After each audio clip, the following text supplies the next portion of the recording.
오늘 문재인 정권 2주년 평가 토론회가 잠시 후 9시 반부터 정책위 의장 주관으로 있습니다.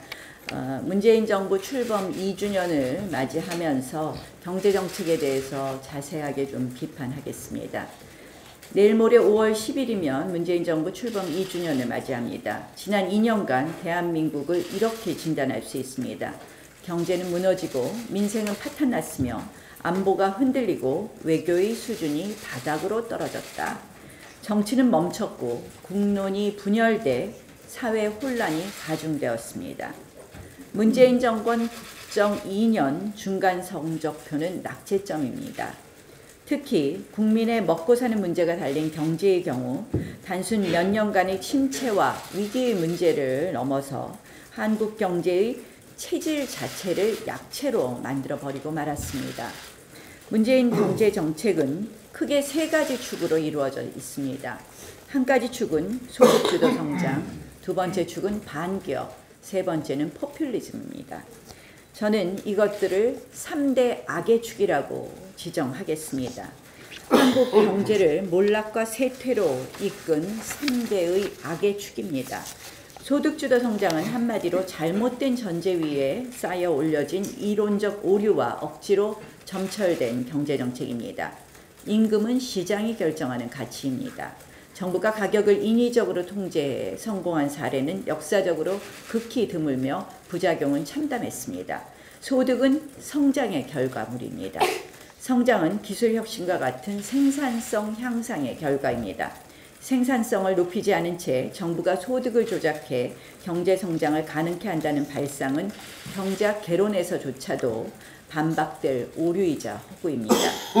둘째, 문재인 정부의 반기업 정서는 성장 동력이자 일자리 창출 주체인 기업의 경영과 투자, 고용을 가로막고 있습니다. 일자리는 기업이 만듭니다. 우리의 삶을 바꾸고 국가 번영을 촉발시키는 새로운 기술과 혁신은 모두 기업의 몫입니다. 기업이 있는 도시는 흥하고 기업이 떠난 도시는 침체와 몰락을 면치 못하고 있습니다. 그런데 지금 현재 기업을 옥죄는 정부, 기업을 밖으로 내모는 정부는 그 어떠한 정책으로도 경제를 살릴 수가 없는 것입니다. 셋째가 결국 대중의 인기에만 영합하는 포퓰리즘이 이 정권의 경제정책을 지배하고 있습니다. 국가 재정의 주인은 국민입니다. 반드시 써야 하는 곳에서만 아껴서 써야 하는 것이 세금입니다. 그렇지만 지금 이 정권은 퍼주기 중독에서 헤어나오지 못하고 있습니다. 국민 혈세로 만드는 일자리, 결국 국민의 부담만 늘리는 정부 비만 정책입니다. 건강보험 혜택을 늘려주고 무상복지 확대하면 당장 국민들은 반가워합니다. 하지만 결과는 처참합니다. 반짝 인기만 쫓는 매우 비도덕적인 정책입니다. 결국 이러한 3대 악의 축이 낳은 현실은 매우 참혹합니다. 1일 최악 경제 지표라는 말이 나올 정도로 하루하루 터져나오는 경제 소식에 그저 국민들은 한숨만 내쉴 뿐입니다.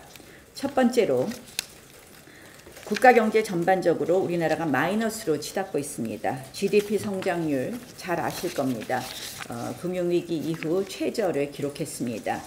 국가 부채 1,700조 원, 공공기관 부채 500조 원을 넘었습니다. 두 번째, 일자리 증발과 소득 감소는 심각한 수준입니다. 2018년 실업률 3.8%로 2001년 이래 17년 만에 가장 높은 수치를 기록했습니다. 30, 40대 일자리가 빠른 속도로 사라지고 있습니다. 또한 인위적 분배 정책의 분배 역시 악화되고 있습니다. 세 번째는 기업 경제는 불안과 탈출로 요약할 수 있습니다. 작년 우리 기업의 해외 투자가 9.2%나 늘어서 478억 달러를 기록했다고 합니다. 그에 비해서 우리 1분기 민간 설비 투자 또 제조업 가동률은 정말 최악입니다. 결국 국내 투자와 고용은 줄어드는데 해외로 나간다는 것, 그것이 한마디로 한국에서 기업하기 힘들다라는 증거입니다. 또 자영업 몰락, 네 번째가 자영업 몰락입니다. 폐업자 수 100만에 달한다는 분석이 나오고 자영업의 대출 규모가 2년 사이에 103조 원 증가했다고 합니다. 다섯 번째는 우리 경제가 의존하던 수출도 내리막이라는 것입니다.